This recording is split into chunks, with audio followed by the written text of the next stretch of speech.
On the humid morning of May 23, 1901, the Attorney General of Louisiana received an anonymous letter. It was written in frantic, jagged handwriting, and it contained only 3 sentences.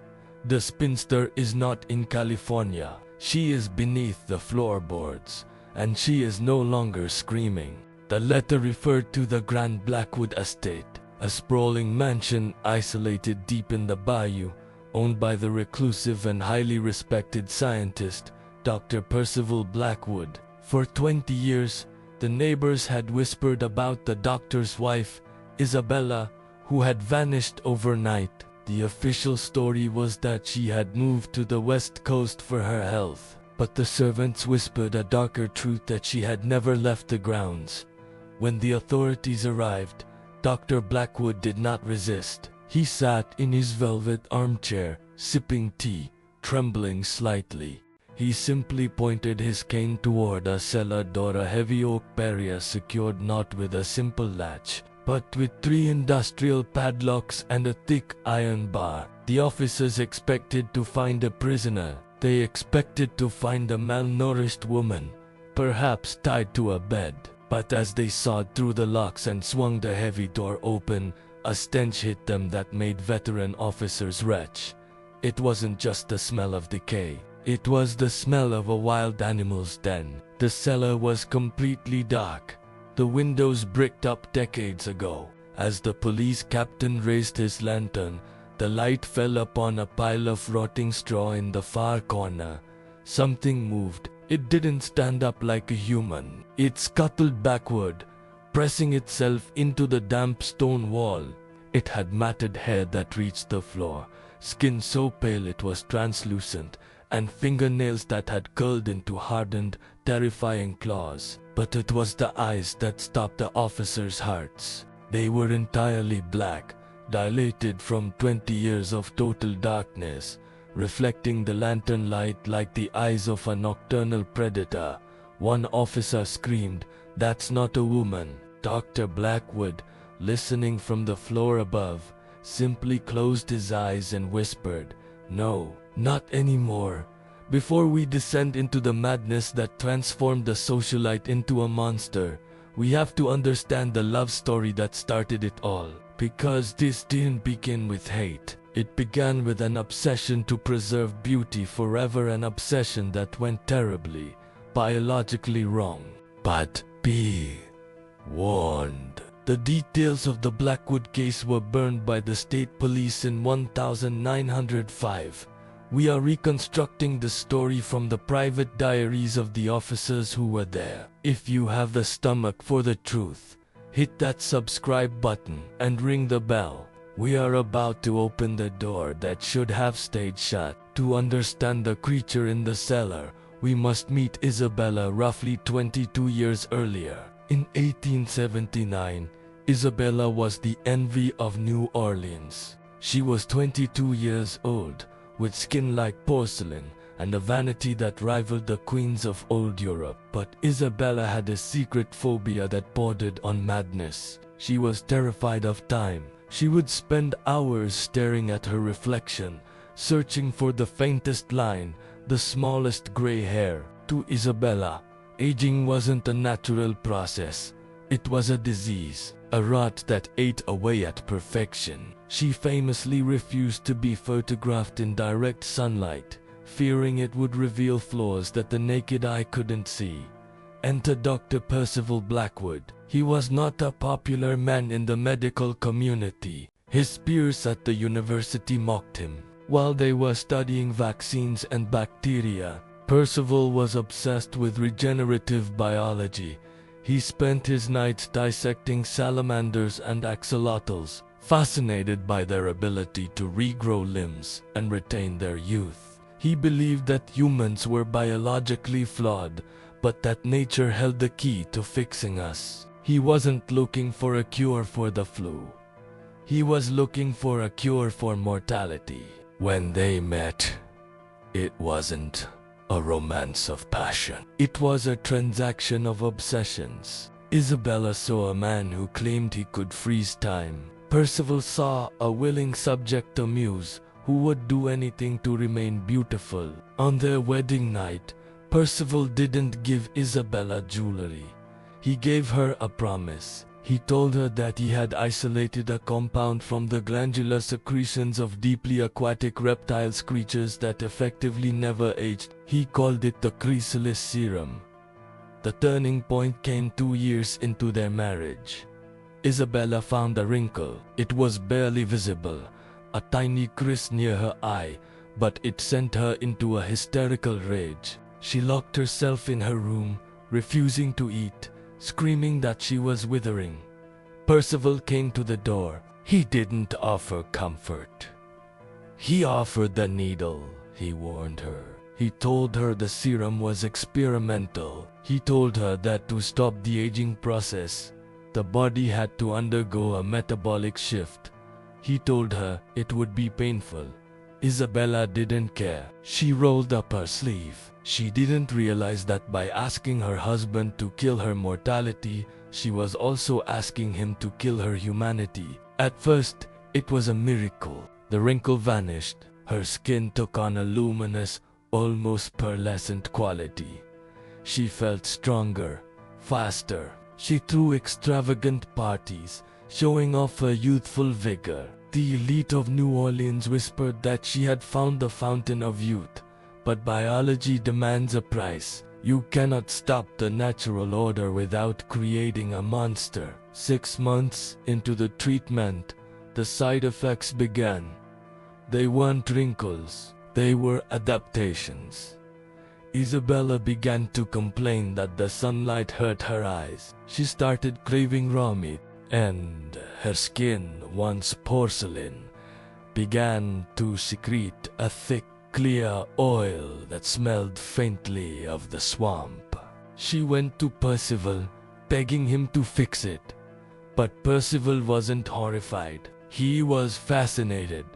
He realized the serum wasn't just preserving her, it was reverting her DNA to something ancient, something primal. He told her she needed rest. He told her she needed darkness to let the serum stabilize. He suggested a temporary stay in the coolest, darkest room of the house, the wine cellar. Isabella walked down those stone steps voluntarily, believing she would emerge in a week, beautiful and immortal. She didn't know that the lock on the door wasn't to keep the world out.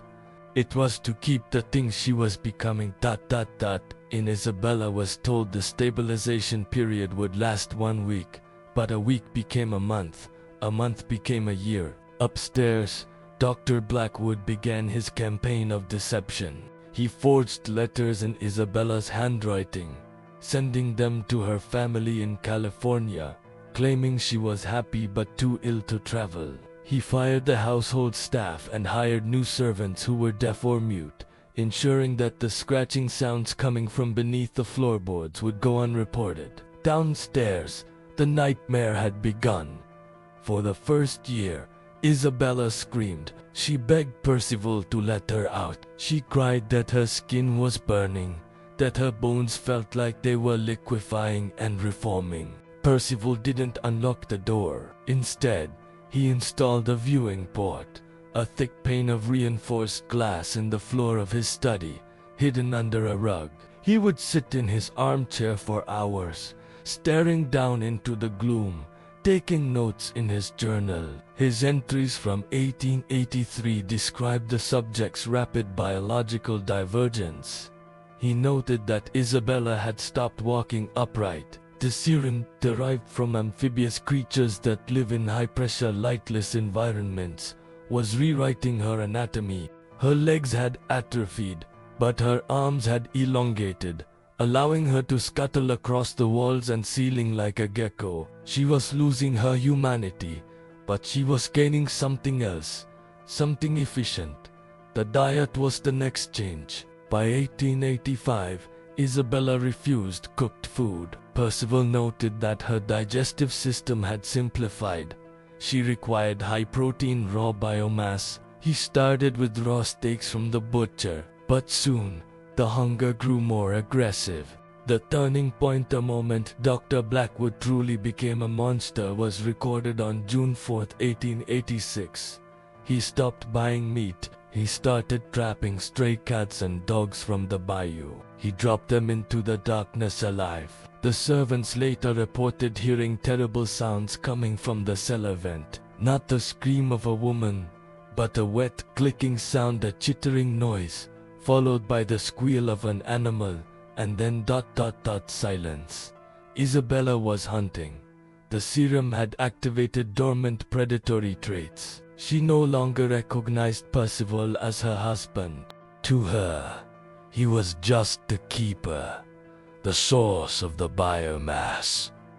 But the most terrifying change wasn't physical, it was mental. In 1890, the screaming stopped. Isabella ceased using language entirely. The human part of her brain, the part that loved art and parties and beauty, had been cannibalized by the reptilian complex. She didn't want to be beautiful anymore. She wanted to survive. By 1900, Percival was no longer studying her. He was containing her. The creature had grown too strong. She had begun testing the door, ramming it with a force that shook the house's foundation. The 3 padlocks weren't to keep her secret. They were to keep her from coming upstairs to feed on him. The experiment was a success. She was immortal. She hadn't aged a day in 20 years, but Isabella was gone. Dr. Blackwood realized he had created a perfect organism that he could no longer afford to feed. He was bankrupt, old, and terrified. He couldn't kill her, she healed too fast. So, he did the only thing a coward could do. He wrote the anonymous letter to the police, hoping that men with guns could finish what his science had started. We returned to May 23, 1901. The moment the police captain's lantern illuminated the corner of the room, the creature, the thing that used to be Isabella, did not scream. It let out a low, vibrating chitter, the sound of vocal cords that had thickened and fused. Sheriff Thorne drew his revolver. "Step out," he shouted, his voice cracking. "Step out into the light." Isabella obeyed, but she didn't walk. She unfurled. Witnesses later described a blur of white motion. Isabella scrambled up the stone wall with the speed of a spider, digging her hardened claws into the mortar. She hung from the ceiling, her black lidless eyes staring down at the men who had invaded her den. Dr. Blackwood stood at the top of the stairs, watching. He wasn't looking at the police. He was looking at her. And for a brief second, amidst the horror, he saw it. The necklace. The gold locket he had given her on their wedding day was still there, embedded tight against her throat, the only piece of humanity she had left. "Isabella," Percival whispered. That was the trigger. She dropped from the ceiling, not onto the police, but past them. She moved with a predatory instinct that ignored the men with guns and focused entirely on the source of her 20-year imprisonment. She lunged up the stairs toward Dr. Blackwood. The police opened fire. The deafening roar of .38 caliber revolvers filled the confined space. Bullets struck her. Witnesses saw the impact, saw the black blood spray, but she didn't stop. The regenerative properties of the serum, the very thing Percival had designed to keep her young, now made her nearly indestructible. The wounds closed seconds after opening. Percival didn't try to run. Perhaps he was too old, or perhaps he knew this was the only way the experiment could end. As Isabella crashed into him, driving him backward into the hallway, he didn't scream. He looked into her black eyes and saw his own reflection. She didn't tear him apart like an animal. She simply wrapped her elongated hand around his throat and squeezed. It was an embrace, a twisted lethal mockery of a hug. By the time the sheriff made it to the top of the stairs, silence had returned to the Blackwood estate.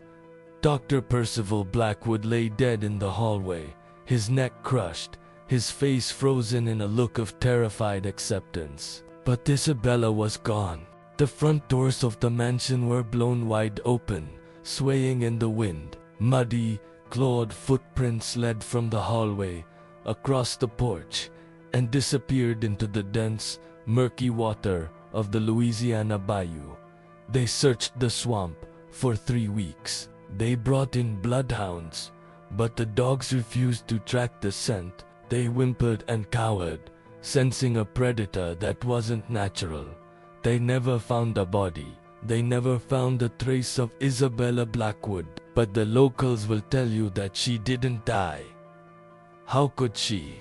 The serum made her immortal. The Blackwood estate stood empty for decades, rotting into the earth until it burned down in a mysterious fire in 1927. The files on Dr. Black's experiments were confiscated by the state and reportedly destroyed, though rumors persist that a few journals survived, sold to private collectors in Europe. But the story of Isabella didn't end with the fire. Over the last century, fishermen and hunters in the deep bayou have reported seeing something strange in the water. They describe a pale, human-like figure that moves with unnatural speed, a creature that watches from the tree lines but never ages. They call her the White Lady of the Marsh. Some say she is a ghost, but we know better. Ghosts are spirits of the dead. Isabella Blackwood cannot die. Her cells are locked in a cycle of eternal regeneration, trapped in a body designed to survive forever in the dark. Dr. Blackwood wanted to cure death. In a way, he succeeded. He saved his wife from the ravages of time, but he doomed her to an eternity of existence as something else. And that brings us to the question that haunts this case. If the serum truly worked, if Isabella really is biologically immortal, then she is still out there today. So, I have a question for you. If you were offered a serum that guaranteed you would live forever, but you didn't know the side effects, would you take it? Is the fear of death stronger than the fear of becoming a monster? Tell me your answer in the comments below. I'm curious to see how many of you would risk it all for immortality. If this story gave you chills, please hit that like button. It helps us drag these stories out of the dark and into the light. And if you want to hear about the man who tried to build a radio to talk to the dead, make sure you subscribe and turn on notifications. Until next time, stay curious, stay safe, and be careful what you wish for.